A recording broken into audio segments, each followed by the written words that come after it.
नमस्कार।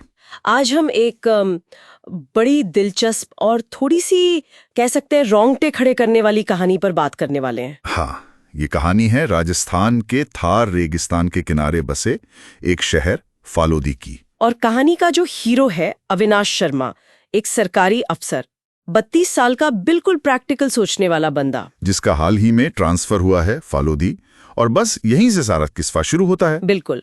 तो होता यह है कि अविनाश पहुंचते हैं फालूदी देर रात। स्टेशन पर देखते हैं कोई सरकारी गाड़ी वाड़ी है नहीं लेने आई, और स्टेशन मास्टर्स जो हैं वो उन्हें पुराने बस स्टॉप की तरफ रात में जाने से मतलब साफ मना कर देते हैं। क्या कहते हैं? कहते हैं वहाँ कुछ ठीक नहीं है, बस इतना ही। अच्छा, कुछ ठीक नहीं है।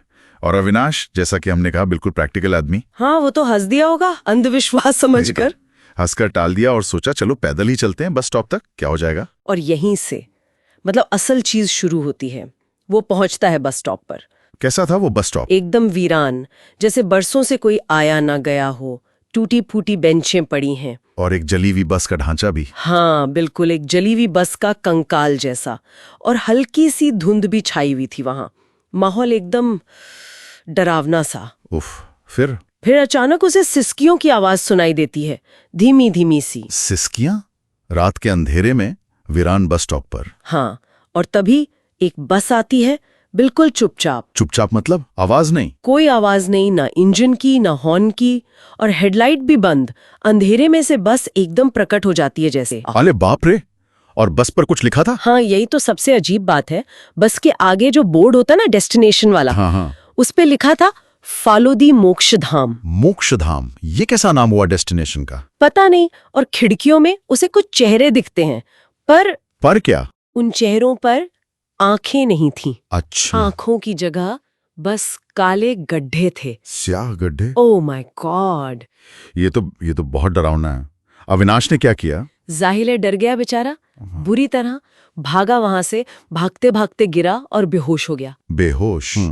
और फिर? होश आता है उसे अस्पताल में, और वहां उसे पता चलता है कि ये उसका कोई वहम नहीं था। मतलब ये कि पिछले 6 महीनों में उसी पुराने बस स्टॉप से 7 लोग गायब हो चुके हैं। 7 लोग? और कोई वापस नहीं आया, एक भी नहीं? और पुलिस केस बंद कर चुकी है। File closed? हाँ। क्या बात कर रही है? 7 लोग गायब और पुलिस ने केस बंद कर दिया? हाँ, शायद उनके पास कोई सुराग नहीं था, या मामला ही कुछ ऐसा था कि खैर, कहानी यहाँ खत्म नहीं होती। हाँ, आगे क्या हुआ? गांव का एक बुजुर्ग है, रतनलाल। अच्छा। वो बताता है असली कहानी। क्या कहानी?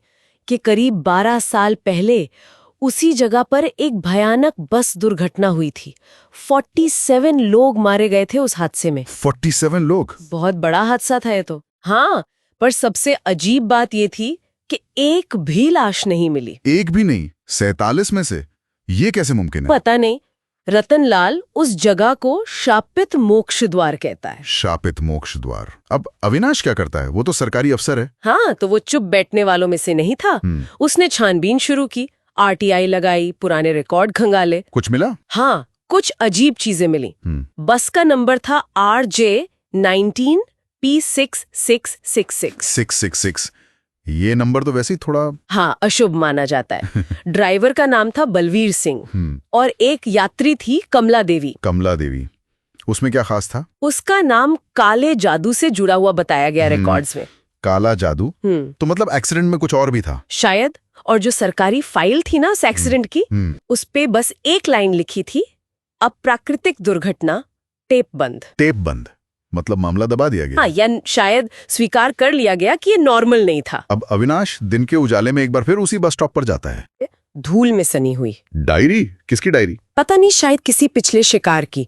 उसमें जो लिखा था वो और भी डरावना था। क्या लिखा था? लिखा था, हम सब अब इस बस में कैद हैं, हमेशा के लिए। ये बस चलती रहती है, कभी रुकती नहीं। जब कोई नया राही आता है, हमें एक और साथी मिल जाता है। ओहो, तो वो लोग गायब नहीं हुए, वो उस बस में फंस गए? ऐसा ही लगता है उस डायरी से। और डायरी के आखिरी कुछ पन्ने खून से सने हुए थे। खून से? हाँ। अब अविनाश फैसला करता है वो इस रहस्य की तह तक जाएगा। कैसे? वो पूरी तैयारी करता है, camera, GPS tracker, mobile phone, सब कुछ ऑन करके। और रात में फिर उसी बस स्टॉप पर पहुंच जाता है। इंतजार करता है। क्या वो बस फिर आई? हाँ, ठीक रात के 2 बजे वही बस, बिना आवाज, बिना रोशनी के। और अविनाश? अविनाश इस बार भागा नहीं। वो जानबूझकर उस बस में चढ़ गया, कैमरा चालू रखते हुए। क्या वो चढ़ गया उस बस में? क्यों?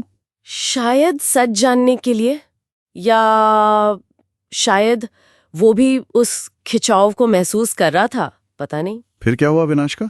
3 दिन बाद अविनाश लापता। लापता मतलब वो भी? हाँ, उसका कोई पता नहीं चला। बस उसका मोबाइल मिला बाद में, और उसमें आखिरी रिकॉर्डिंग थी। रिकॉर्डिंग? क्या था उसमें? बस कुछ टूटे फूटे शब्द, उसकी आवाज कांप रही थी। कह रहा था बस चल पड़िए, मैं उनके बीच हूँ, सब मुझे देख रहे हैं, आंखें नहीं है सिर्फ स्याही, मैं और फिर रिकॉर्डिंग कट जाती है। बस इतना ही? हाँ, बस इतना ही। तो कहानी का अंत अधूरा है एक तरह से। हाँ, अविनाश का क्या हुआ, वो बस कहाँ जाती है, कोई नहीं जानता। कहानी की जो आखिरी पंक्ति है वो बड़ी असरदार है। कौन सी? कभी फालोदी जाएं और कोई आपको कहे आखिरी बस स्टॉप तक मत जाना, तो मान लीजिएगा, वरना अगली बस में आपकी भी सीट तय हो चुकी है। ये वाकई सोचने पे मजबूर करती है। क्या सच में कुछ जगह, कुछ अनुभव ऐसे होते हैं जहां हमारा लॉजिक, हमारी समझ काम करना बंद कर देती है? शायद। हाँ, शायद कुछ रहस्य ऐसे ही बने रहने के लिए होते हैं